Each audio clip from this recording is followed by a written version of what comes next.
right, today we have Vance Crowe with us. Vance is a communications expert and the founder of Legacy Interviews.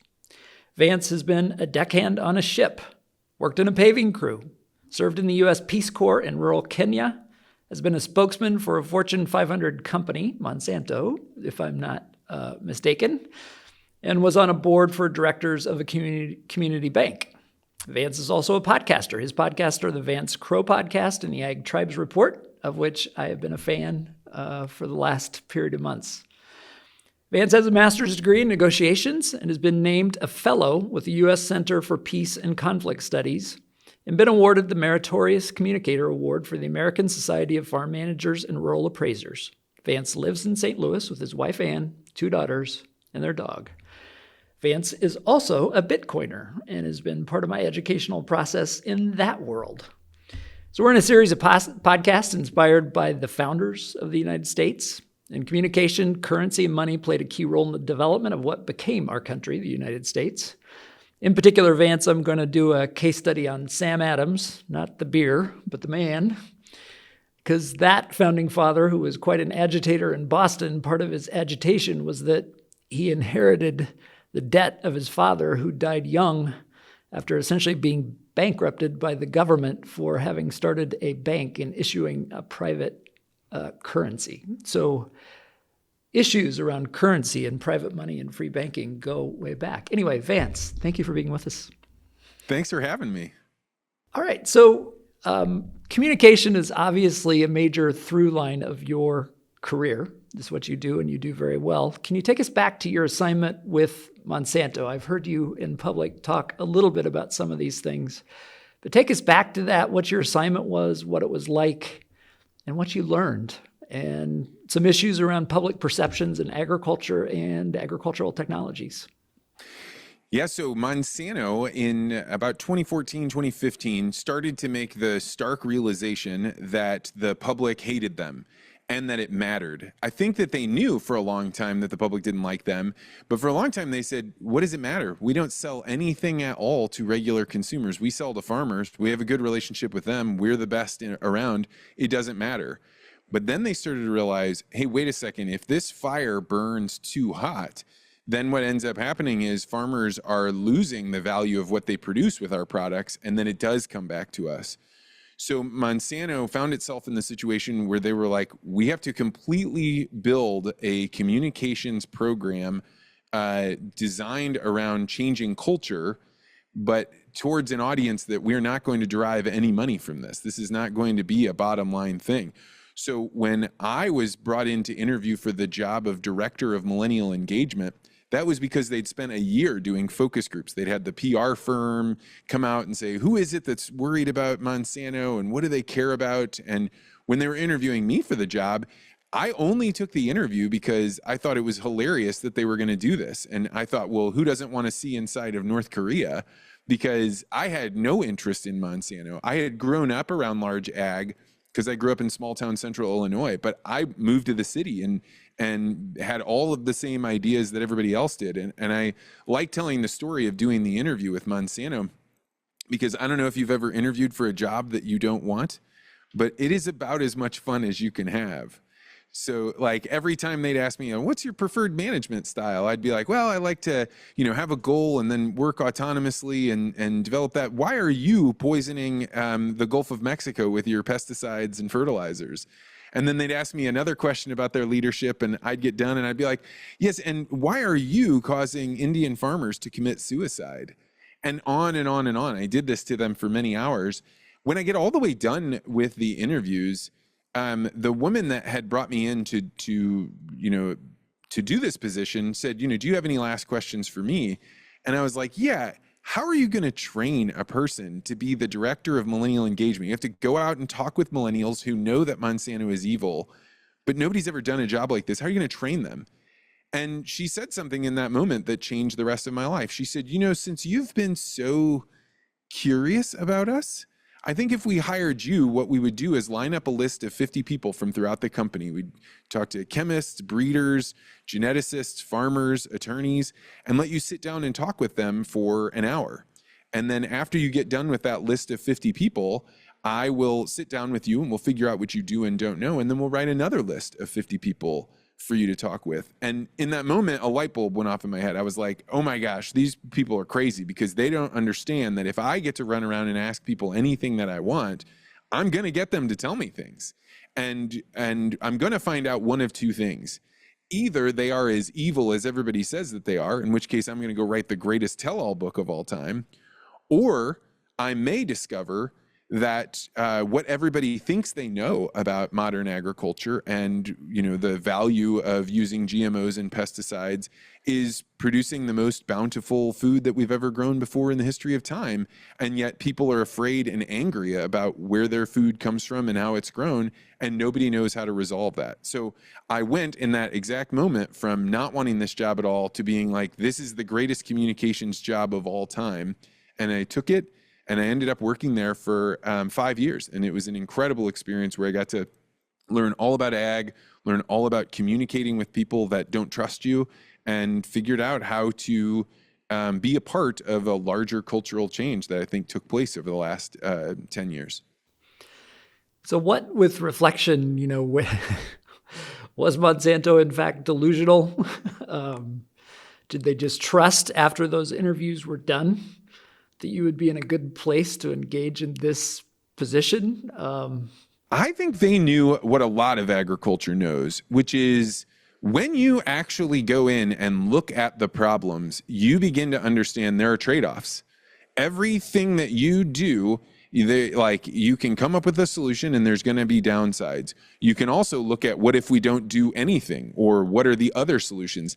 And I think they were quite confident that if they gave somebody open access, then they would come around to their way of thinking. And frankly, it was a really bold move by the company, but it actually kind of was emblematic of who Monsanto was. They took big chances. And because they had hired somebody like me that was a big doubter, when I went out to talk with people, I wasn't there to convince them of anything. All I was going out and being like, hey guys, I'm one of you. And I got to go in there and look around, and all of the questions I had, let me tell you what I've learned. But if you have things that you want to know, or you know that I don't know, then I want to hear that. And it started a genuine dialogue that I think would have been very difficult to do with somebody that was already an insider, somebody that already was on their team. And it really created a great dynamic for me to learn, how do you have conversations with people that have arrived at their conclusions not from wisdom, but from what everyone else thinks. And what is the secret to having those conversations, if there is one? Maybe the first thing is to have the conversation, but I think the first one, is to have the conversation and genuinely be curious about what it is that they want to know. And the second one is, and I know this on a deep level, is that the human mind works entirely through stories. Everything that we do is told in the form of a story, and that we are so engaged into a story because we want to know, what problems did you encounter? What change did you make or not make? And what is it that I can pull away from that to help me? And sometimes to help me is like, so I avoid the pitfalls that you had. Sometimes it's to tell me who are the good guys and who are the bad guys. And everybody listening to this might think like, I don't know, I'm a science person, or I'm an engineering person. That's true. We need science and engineering in order to be able to strip away our natural tendencies to think in stories. But we all think in stories. That's the way our brains work. And so I had to learn how to understand other people's stories. What was the story that Monsanto wanted told? Where is the divide between those two things? And it really helped me figure out how to communicate in the form of stories. And it gives me a flashback, and I'm not going to remember the exact year, but after I had come back to serve as a professor at Iowa State, a news organization, perhaps ABC, had put out a story about a beef product that they labeled as slime. So it's essentially the meat that tends to stay very close to the bone, but a processor had developed a process to do that and then use it as an additive with ground beef and other things like that. But they made it seem totally gross. It hurt ground beef sales. Anyway, I have never, and I still can't recall another event where agriculture students at Iowa State University were so universally like up in arms that this was wrong and this is bad media and what do we do? And how do we tell the story that this is actually a good food product, a wholesome food product? It makes beef cheaper. It makes beef more accessible. But I was thinking, as a professor, how do we, and maybe it does come down to, how are we as an industry telling our story so that in the face of somebody else telling a story in a way that we don't think is accurate, at least we have an alternative narrative. Well, and I think one of the biggest lessons that I learned about telling stories is, and this actually comes from reading the books by the activists that disliked modern agriculture. So there's this book called Story Wars written by a guy named Jonah Sachs, who's the guy that came out with this video called The Matrix, which was a spoof on The Matrix, where they were trying to say, hey, we're going to show you behind the curtain on what you think of as a red barn with this bucolic pasture. We're going to show you behind the curtain, and you are going to discover for yourself that the world isn't what you think that it is. And inside his book, he said something that was so fascinating, and it is really hard to teach people this. It is that in a story where you are trying to persuade, you are not the hero of the story. The person that you're telling the story to is the hero. You are the mentor that's guiding them to the choice that allows them to say, yes, I am going to do something different. That pink slime story is a perfect example of it, right? It's somebody pulling back the curtain to show you something that other people don't know, but because you know it, you can make the right decision at the grocery store or when you're, pushing back on these modern agricultural techniques. Ag, when they first started being told, you got to tell your story, they were doing what they thought they'd learned in school. I'm going to be the protagonist. I'm the hero of the story. And it took a long time for them to realize, no, in order for this to be a story that is compelling to other people, that they can learn from, that they can feel like they're included in on it, you have to move your ego down, and you have to say, I'm not the hero here. I'm just somebody that's giving you a light to show you a different way. Mm-hmm. Well, let's move forward in your career. So to legacy interviews, if you would tell us the origin story of that and where that came from. And I've seen some of the testimonial from your past clients. I've also been in a room of people sitting by some couples that I know after they heard your pitch were whispering to themselves, this is something we should do. And then I watch them and they go up and they talk to you afterwards. And I imagine maybe you're making a sale, but where did legacy interviews come from? Well, when I left Bayer, I had a chance to go out and give a lot of talks on just these subjects like storytelling and communication. And I knew that eventually you'll run out of good ideas. So I started a podcast just like you do, so you can encounter people, you can test ideas, you can learn new things. And one day I had a podcast listener say, hey, I'd like to drop a book off at your house. Would you mind? I said, no, come on by. So he does. And he has a 6-year-old son with him. And his son hears my voice when I open the door, and his eyes get really big. He's like, oh my gosh, you're the guy on the radio. And I'm like, yeah, would you like to do an interview? And this kid couldn't get past me fast enough, right? He's like, yeah, let's go. And so his dad agrees. We go downstairs, which is where I had my studio at the time, turn on the lights and the cameras. And there he is, 6 years old with his legs hanging off the end of the chair. And I'm asking him questions that a 6-year-old could answer, like, what do you think your dad does all day at work? And what food do you wish mom let you eat more of? And who's your best friend? And we get all the way done with the interview. And I package it up and I send a copy to his dad. And I say, hey, play it for him sometime when he's in the truck and he can feel like he was on the podcast. And his dad calls me up a couple months later and says, hey, man, the other day I was at a party and we were playing this game and a question came up. If your house were on fire and you could only grab one thing, what would it be? And he was like, I knew instantly it was the interview you did with my son. And he's like, because I can't go back and do it again. He's not that age anymore. And if I had asked him those questions, I don't think he would have answered them in the same way. So he's like, I don't know what you should do with this, but you should do something. And that's when I was like, oh, all right. Well, I went out on my podcast and I said, hey, it's a few months before Christmas. If anybody wants me to interview your parents or, a loved one, we can do something similar. And I thought I was going to get 2 or 3. I got so many, I couldn't get them all done before Christmas. And that's when I stumbled into this world of realizing there are a lot of people that want to make sure they capture mom and dad or grandma and granddad. And they know that if they do it, they're going to keep putting it off. They're never going to get to it at Christmas time. They're never actually going to sit down. And even if they do, Dad's going to roll their eyes when they ask him some of those questions. And now I've started a service where we're in this studio. I have employees and we're recording them every week. It's a really, really amazing experience. How do people find you? How did customers find you?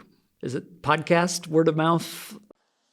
It just basically exclusively ag podcasts and my speaking. So I go out and give talks. Now I'm invited to give talks about what am I learning by hearing all of these stories. And so people hear about it there. And then my podcast, which has really been a great avenue. People end up getting to know, as you know, if you're podcasting every week, people get to know you and they say, hey, I think this guy could do it. I think my dad would resonate with this. I think my mom would tell her stories to him.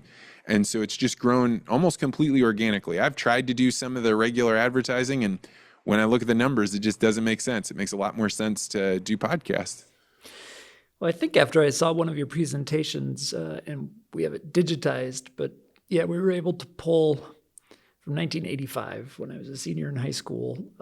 Somebody took some VHS recorded video at my grandparents' 50th anniversary thing. And so my children have never met their great-grandparents.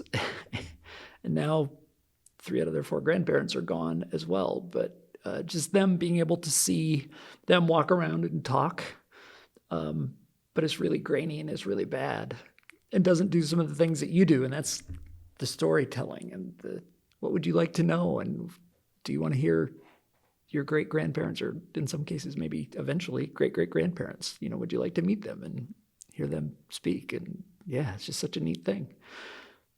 So yeah, you say you give talks on what you've learned about people and storytelling with your legacy interviews. What are some of the key things that come to top of mind for what you've learned about people, what you've learned about stories that are important to families, what the important issues are as you cross generations? Probably the most impactful thing that I've learned has been, first of all, mom and dad, grandma and granddad, they think their kids know all these stories already. And when we send these to the families and they watch it, that's what I hear back. Like, I didn't know 90% of this. And people will send me questions that they want to make sure that I ask mom and dad. And I'm always telling them, like, I'm totally okay with that. Definitely give me some background. But you will discover a lot more if you let me kind of roam around and have a good discussion, have that electricity. And so one thing is that there's so many times parents have come in and been like, they already know all these stories. I don't know why I'm telling them. And the kids say, I didn't know most of that. Then the other thing that I think is the most impactful, and this has really changed me in the way that I communicate with my children, is that the stories that the next generation love the most are not the stories of success. I mean, they want to hear the stories of success. How did you do that? How did you achieve that? People like those stories. I'm not saying you shouldn't tell them. But the ones that are the most impactful are the ones when you didn't make the right decision. You trusted the wrong business partner. You let your temper get too much of you. You fell down in some way. And then you tell the story of how it is that you got back up. And those are the stories that years later, now that I've been doing this for 5 years, people will be like, man, that was such an impactful story that later when this other thing happened to me, I felt like I knew what my family would do. I knew what was expected of me. I knew some larger part of the fabric that I'm a part of. And so I now, my kids, when you got little kids, I've got a 5-year-old, a 3-year-old, and a 5-week-old. But when my 5-year-old and 3-year-old are sitting there asking me, tell them stories, I tell them the ones where things didn't go that well. And I use it as an opportunity to make it so they have a better path, and they know how to avoid those pitfalls. And I don't think I would have done that before, because I kind of intuitively felt like, I should tell them all my successful stories.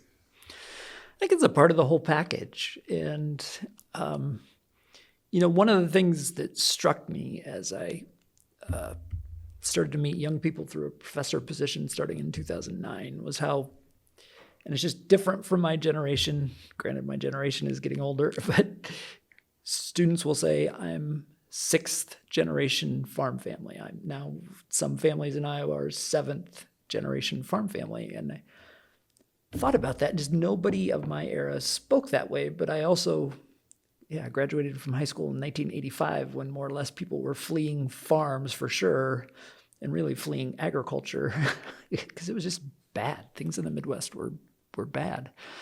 But I was at a meeting with my oldest son, who's an entrepreneur, also in Chicago, and I was just sort of along for the ride for that meeting anyway. And the guy we were with described himself as a fifth or sixth generation, I think he said sixth generation Chicago business family, and then talked about that. And so we're driving away from that meeting, and Jackson's like, Dad, would I be a sixth generation farmer? Because he's got an aquaculture startup, so he's raising shrimp, so he's farming for sure. I said, well, kind of depends, Jackson, if you count me as a farmer. I've worked in agriculture, but I'm not, I think I know some things about farming, but I don't actually do it. So I won't call myself one, but you would be a fifth generation farmer or agriculturalist, I think. But that stuff is so meaningful. And I think the stories of success, but the stories of struggle are part of the whole package. Yeah, and you talked about the sixth generation, or putting yourself kind of into that longer thread of things. One of the things that struck me was I was reading a book on family stories and the value of it, and I came across a study done by Emory and Duke University that found that if your children know their family stories, if they know the ups and the downs, the likelihood that they will develop addiction, become incarcerated, have depression and anxiety go way down. And what's really profound about this is that this is also true of adopted children. So it's not just, do your biological children know where they came from? If the adopted children can tell the stories about really simple things, they have this very simple rating, like, do you know how your parents met? Do you know, what business your grandfather was in?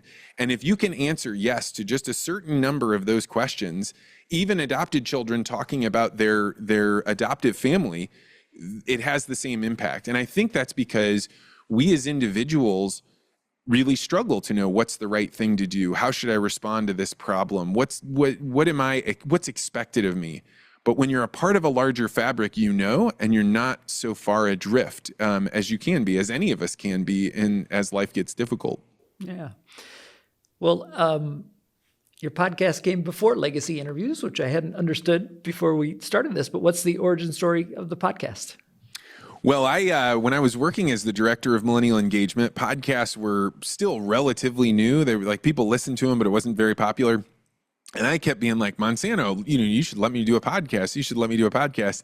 And they were like, not only no, but hell no. That is going to show up in a lawsuit. There's no chance we're going to do that. And they were probably right to say that. But the day I left, I started releasing podcasts. And it was really an attempt to continue that list of 50 people that I started off with. I found when I was at Monsanto, if you sat down with a person for an hour and you asked them and you were interested in what they had to say, eventually it would come to your ideas and you'd talk about, I'd get to talk about what I thought it was going on and what I cared about. And by doing this, it allowed me to continue to have just a huge number of new ideas, to push back on what other people are saying, to test things out. And I have found, because I've been doing podcasting for, 8 years now, 9 years, I don't even know, like a while now, that I just love it. It has enabled me to encounter really interesting people. I get to get out like all of my quirky ideas. I try and find people that are willing to disagree with me, and find people that have interesting things about them that most people would walk past. And then about a year ago, I started the Ag Tribes Report because I was looking around at news for ag, and I saw that there was a little bit of a gap. There's a lot of people that are talking about, commodity prices and what's going on with, the production. Then there's a group of people that are talking about products and kind of, the deeper things. And I wanted to talk about what is impacting the culture of agriculture and where can I stimulate people to have countercultural ideas. So my podcast is specifically designed to really try and elicit people talking about things and sharing ideas that other people don't always agree with. And it's really made for a fun podcast. So you asked the Peter Thiel question, which I've used in my entrepreneurship class as well. And it's like, and it's the whole contrarian thinking thing, but like, what's one truth you believe in that nobody else does? And yeah, I think maybe in agriculture or perhaps a Midwestern thing, you need to give people some time to think about that because their list may not be very long anyway. Maybe we're not good at contrarian thinking, but I do appreciate that you do that. Well, I think that kind of goes along with the whole storytelling thing that I was describing before. You know, in the past, when we were in tribes, it did not actually benefit you most of the time to have the right answer.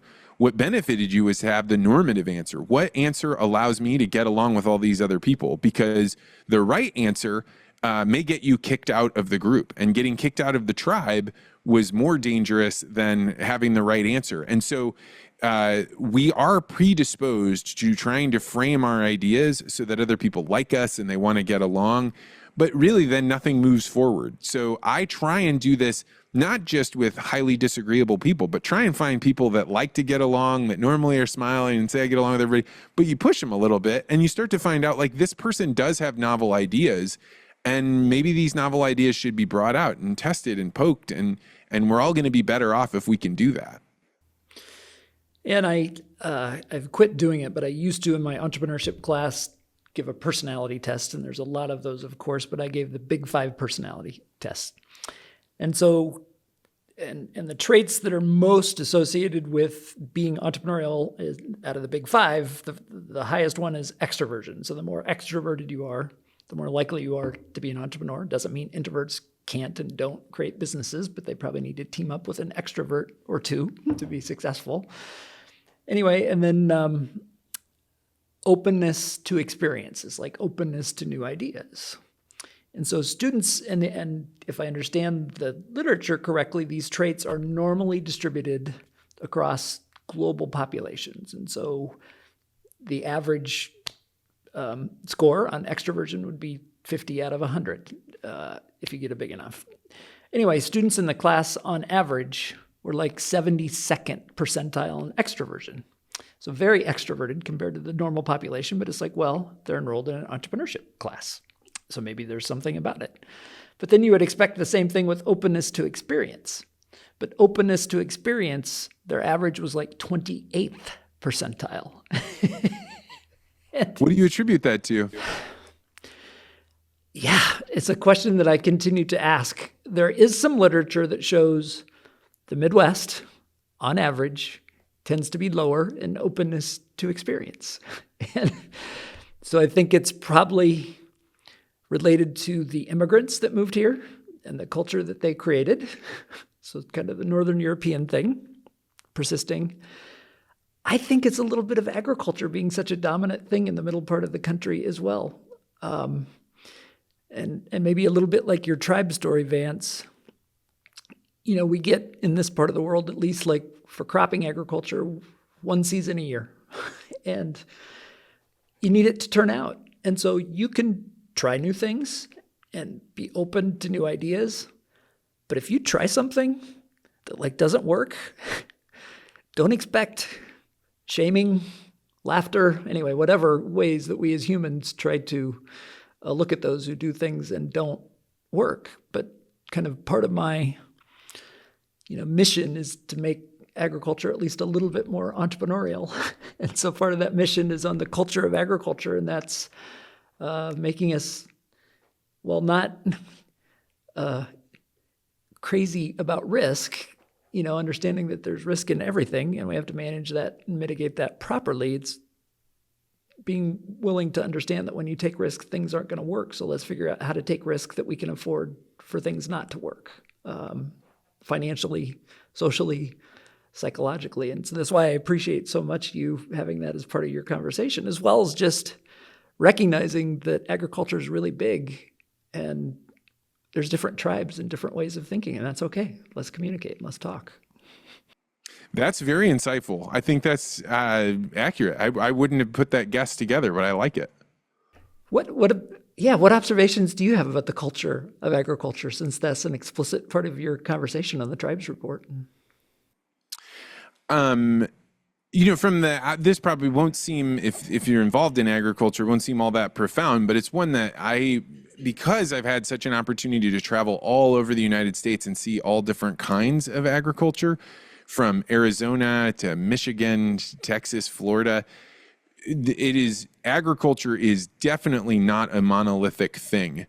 From everything from the way they dress to their religious leanings to the way their families think about things like debt are really largely determined by region. And I think, to your point, probably because most of the people that I interview for legacy interviews, they are multi-generational agriculture.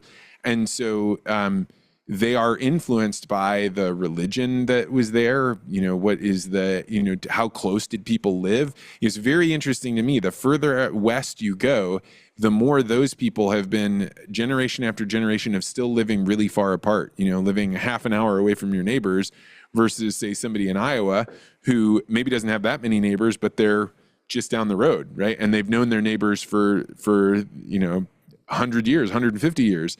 And I think the thing that is the most striking to me about the culture of agriculture is just how diverse it is, but it's only diverse if you know what you're looking at, right? Like it's like a person that knows the different kinds of trees in a forest. If you don't know the kind of trees, they all look like trees. As soon as you know the trees, now they look like tupelo and tulip tree and oak tree, and like you can see them all. I think that's the same thing with agriculture. Yeah, the classic one that people will sometimes say, just make various cultural comments, will be like Dutch communities in Iowa, like Pella, Orange City, Sioux Center. And it's like, oh, you don't sell them something they don't want to buy, and frugality and stubborn, working hard people or whatever. Well, and I've even seen what's interesting. Like, a lot of people think like, oh, farmers, you're conservative. And then you're like, well, it depends on where they're from, right? There's some people, Kansas, northern Iowa, southern Minnesota, they're a lot more liberal. You go to some of these other places, they're way more conservative. And like, as now I've done this more and more, I can't predict what, faith or politics you are. But, some surprise me less than they used to now that I know about where they're from. Well, let's turn the conversation to Bitcoin. Again, you have been a part of my own journey in helping bring me along. But describe your journey onto becoming somebody who discusses Bitcoin on your podcast, discusses Bitcoin with some of your public remarks that you make when you give speeches.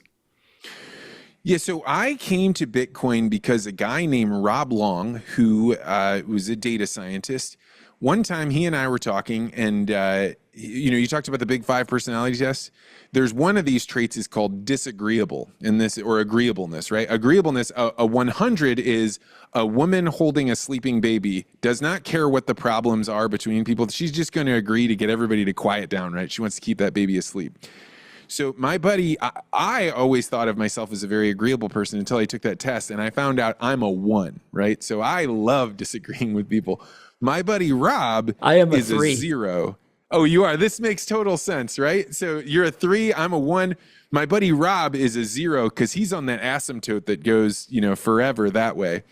But one day we're talking, and Rob says, yeah, I have a box that I plug into the wall, and it just sends me money. And I'm like, what? That's dumb. No, you don't. And so like this goes on for a couple of weeks. He's like telling me about this. And finally one day we're out. I remember where we were. And I was like, all right, give this to me one more time. How does this thing work? And it was the 4th time, we counted one time, like that I actually asked him to give this to me because I just couldn't wrap my mind around it, but I wasn't going to be like, no, that can't be right. Because Rob would not tell me something that's not accurate in some way. And so he told it to me, and I remember the feeling of awe when I got it.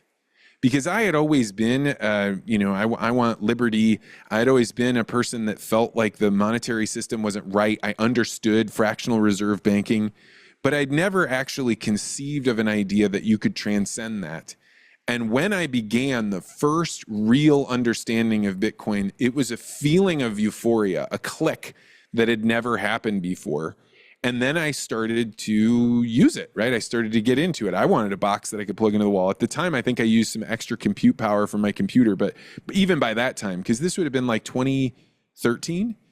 And then I had a client pay me in Bitcoin, and this made regional news, and basically because they were like, hey, we want to do something that'll get promotion. We want more people to know about us. And I was like, all right, well then why don't you pay me to do this? And the way we'll do it is you pay me in Bitcoin.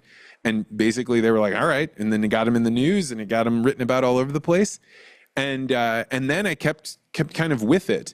And I remember when I wanted the Monsanto job, after I had been like, yeah, I want it.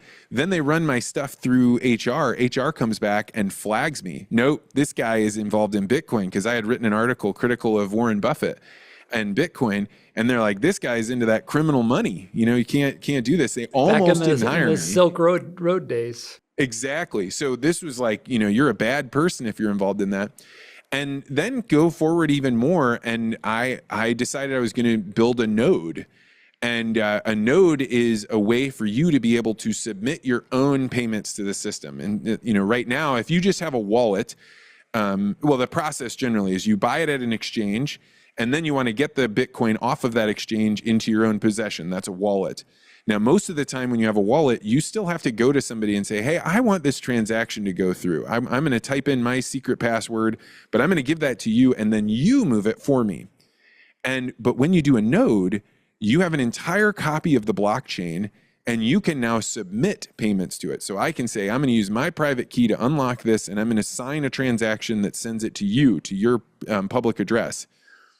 When I downloaded the blockchain on the node, it was as though I witnessed the edge of the universe, because I now had one of the most profound experiences of my life actually understanding what the blockchain was all about.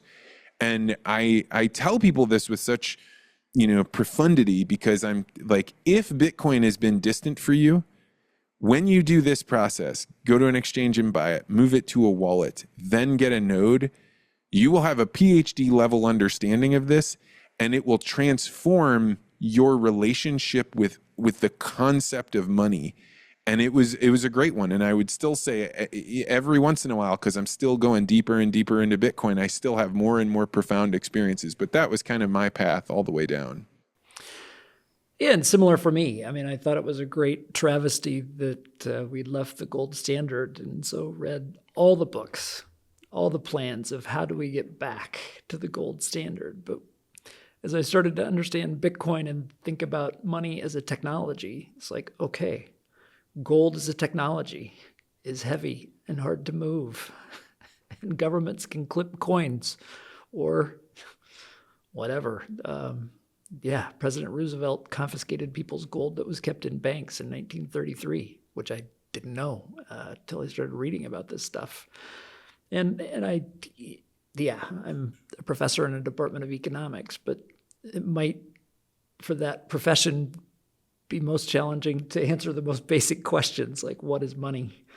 And the standard answer is, well, store of value, medium of exchange, and those things are all true. But I love Lynn Alden's description of it as essentially a ledger that we all keep between ourselves to know, what are we transacting? What is something worth?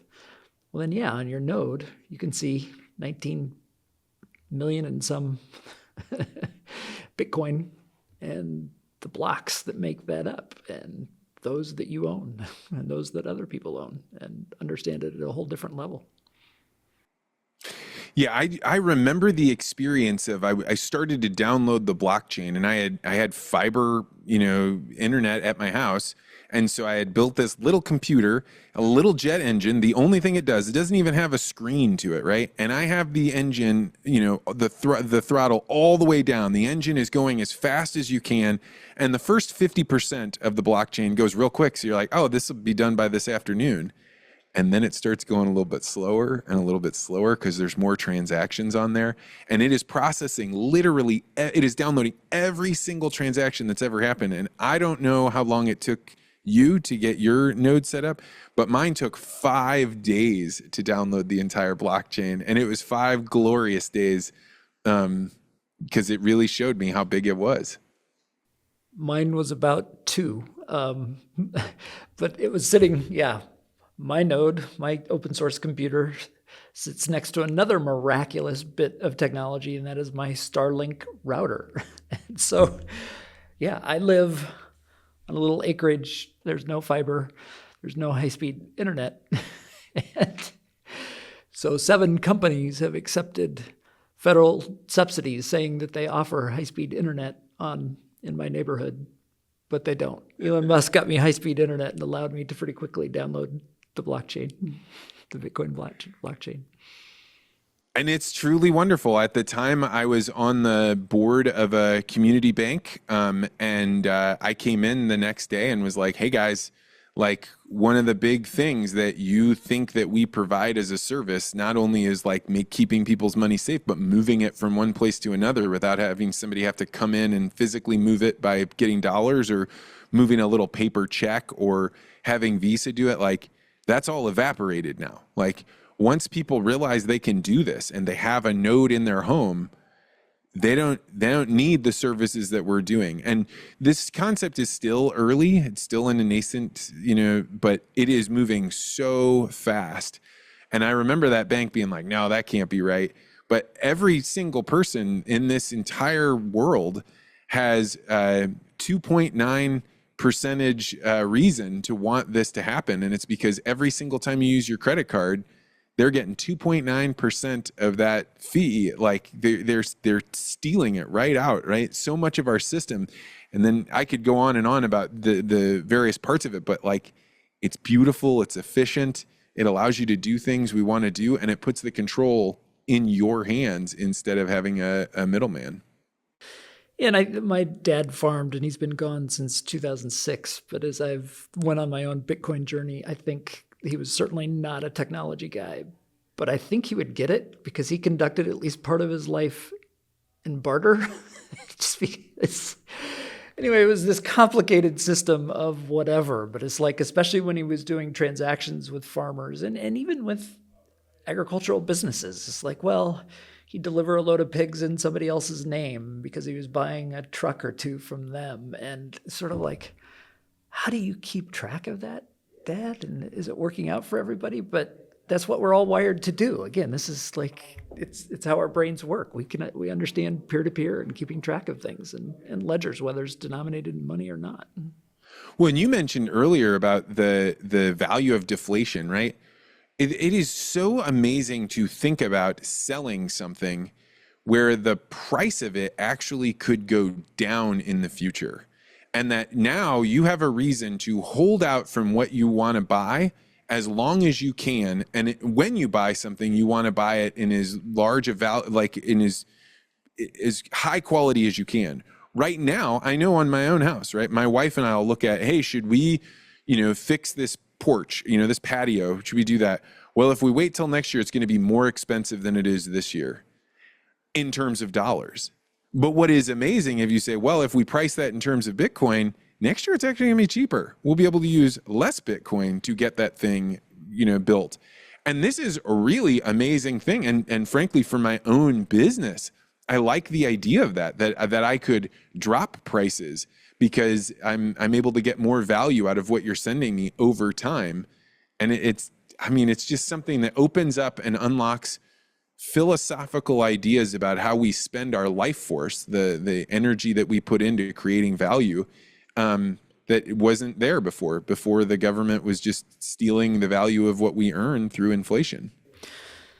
At my second company that I'd started, Decision Commodities, we worked with farmers on pricing part of their grain with various tools. And in the 2005 to 2008 sort of run up in grain prices that we had as we were building out the ethanol business, and then we had the financial crisis and the money printing that happened. I just, along with our farmer customers, just trying to understand, okay, what is this price move? And so I used to run this chart of how many bushels of corn at today's prices does it take to buy an ounce of gold? Again, I'm a gold bug. And so back in those days, it was about 150 bushels of corn. And so more recently, as I've entered this Bitcoin world, I'm rerunning it, not just for Bitcoin, but for gold. Anyway, the answer today is like it's more than 450 bushels of corn you have to produce to buy an ounce of gold. And so, if the commodity price squeeze feels like it's bad, it's probably worse than you think. but it's the same for, doing your deck or buying anything. Well, and that's one of the things I do on the Ag Tribes Report is each week I have somebody tell me, hey, how much does an acre of land cost where you're at? And then we exchange that into Bitcoin. How much is a Bitcoin worth? How much would that buy you? And now that I've been doing the podcast for a little while, sometimes I have the same guest on, 6 months or 8 months or a year later, and you say, hey, let's compare what it was last year, at this time. And, it's gone from 16,000 an acre to 16.5. Oh, well, that same thing would cost you now, instead of it costing you 0.1 Bitcoin, now cost you, 0.075 Bitcoin. And that's going down, and you can see it, you can feel it. And before, we couldn't see inflation as clearly as we can now. And Bitcoin gives us a way to be able to detect how much inflation is really going on in our lives, more than just, hey, I think eggs are getting more expensive. It really shows up when you have something that's not having the supply increased. So as you've talked to guests, and I've heard some of those, I'm fascinated each week to listen to your conversations on Bitcoin denominated land prices. What's your perception, having had a lot of those conversations about openness to and attitudes about Bitcoin? And before we started recording, I was telling you about some of my own conversations, and at least so far, I've been more than surprised at openness. But you've had many more of those conversations than I've had. Well, so I've been talking about Bitcoin publicly since 2014. And when I first started, it was one of those things that you saw people laugh at you. Like you're a fool for doing this. Like you should sell that as quickly as you can. And when they would laugh at you, there would always be a group of people around. And this actually kind of goes along with my overall belief about things. When I would try and talk to groups of people, there was almost no movement to it, because the group, the center of mass around, is Bitcoin valuable? How does it work? It was just too overwhelming for people to let go of one side of the pool in order that they could swim to the other side. But when I would talk with people one-on-one and you would allow them to ask you questions, my goal and that way is not to convert them. It's just to give them those little aha moments of that Rob gave to me. I have a machine, I plug it into the wall, and then it sends me money. But there's many of those things, like, they answered this problem. One of the ones that I love talking about, but it only really works with individuals, is I say, everything that's digital can be replicated infinitely. So, you take a photograph on your phone, you can make 1 million copies of that, and it will cost you a negligible amount of electricity, but that's it. What Bitcoin's innovation is that they can create something digital that can't be replicated. You can't make more of it. And as much as people are like, well, how do you know that? Or, their minds kind of struggle with this idea. But once they fully, even if they don't understand it, if you can convince them to, let's think about what would happen if you did make something digital that can be moved instantly, that can be stored, very abstractly, but that it can't be replicated, what would that change? And then they have one of those little that would change some things. And so I have figured out that I've never converted a group of people, but I've definitely given some individuals little moments where they have ahas, and those ahas ultimately lead them to Bitcoin. Yeah. And then, I don't know, it just reaches a level of public consciousness. And I have a cousin that farms and makes fun of my startup company investing as being risky and probably not very profitable, and that he invests some of his extra cash in Microsoft anyway. And I think he's done a good job investing his non-farm money or whatever, but not this April, but the April prior, April of 24, we're at a family wedding. And of all things, he comes up and he's like, do you own any Bitcoin? I said, yes. He said, how is it done? I said, in the last 12 months, it's tripled in value. And he said, how much do you own? And I said, how would anybody answer after they've told you it tripled in value? And he said, not enough. I'm like, yeah, not enough. So, all right. Well, let's conclude. I conclude, Vance, with 3 questions. The entrepreneur's ethic is my framework for how entrepreneurial, innovative people like you make decisions. And you talked earlier about already with small children talking to them about maybe some decisions or events that didn't go as you had hoped, but then you try to learn from those things. But let me first ask, what's an example of a practical decision that you made that in hindsight ended up being important? When I was running this business, I had my first hire of somebody that could just, hey, like, I'm just turn the cameras on, right? Just point the cameras and just turn them on and do that. And I got to a point where I was like, I need to do something else. And I found a guy that was way beyond what I could pay and what I was doing already. And I got him to come work for Legacy Interviews, and it radically changed the whole business. It like did things way, way beyond what I could have ever predicted it would have done. And it was like, I had no idea that it would lead so much to this by making that one tiny, I better find somebody that knows actually how these cameras work, and it's really changed my business. Surrounding yourself with talented people, even when you think you can't afford them. Well, next, what's an example of a principled decision you've made that in hindsight ended up being important? So when I went to leave Bayer, because Bayer had bought Monsanto, they came to me and said, Vance, if you leave the company just right now, you won't get anything. But if you will just apply for this job and we'll all wink, wink, nudge, nudge, know that you're not going to get it, then we can give you an exit package. And I was like, okay, I'd love an exit package, but why would you do this? What's going on there? And it came to find out that what they would end up doing is you would sign a document saying, I will never disparage the company in any way, or say anything harmful about my time here. And I realized, like, I can't do that. And it really freaked them out, because they were like, well, do you have bad things to say? And I was like, no, I don't. And then they're like, well, then you should just sign it, right? Like you could get, it was basically a year's salary. It would have been a very, very lucrative thing for me. My wife is saying, like, hey, are you sure you don't want to do this? You don't have anything negative to say about him. And I was like, but from now on, if I stand on stage and I say something positive about Bayer or Monsanto, it's not because I was paid to do it. And I don't ever have to spend, a second of time thinking about, are they ever going to not like this and want to claw that money back or sue me?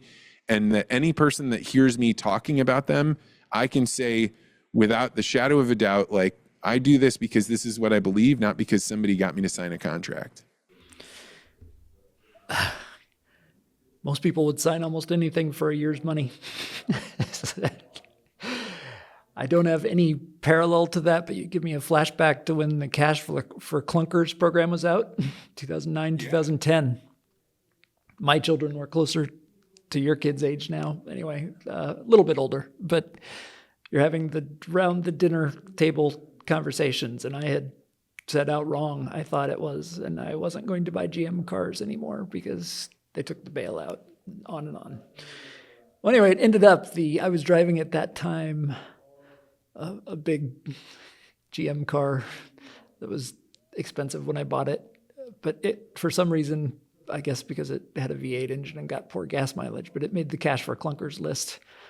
And I could get like $5,500 for it, which was worth way more than it was worth. And one of my kids is like, anyway, I think I must have looked it up on my laptop, like at the dinner table. But my oldest son is like, Dad, like you said, the Cash for Clunkers program's like wrong, so you're not going to do that, right? So I didn't. It was only $5,500, but yeah, one of my colleagues in the Department of Economics, when I told the story, he's like, "I was stupid, Kevin." But it was principled, right? You do these things for a reason. Well, and that's the story your kids will have indelibly marked in their minds, right? It's important. It's probably worth. If somebody said, "Hey, can I pay $5,500 to inject that idea into my children's minds?" You'd pay it without blinking. Absolutely. And last question, what's an example of a weird or a whimsical decision you've made that in hindsight was important? Without question, it was deciding to go to the job interview for Monsanto. I had no interest in the job. It was a total waste of my time. I thought the best I could do would be get a blog post out of it.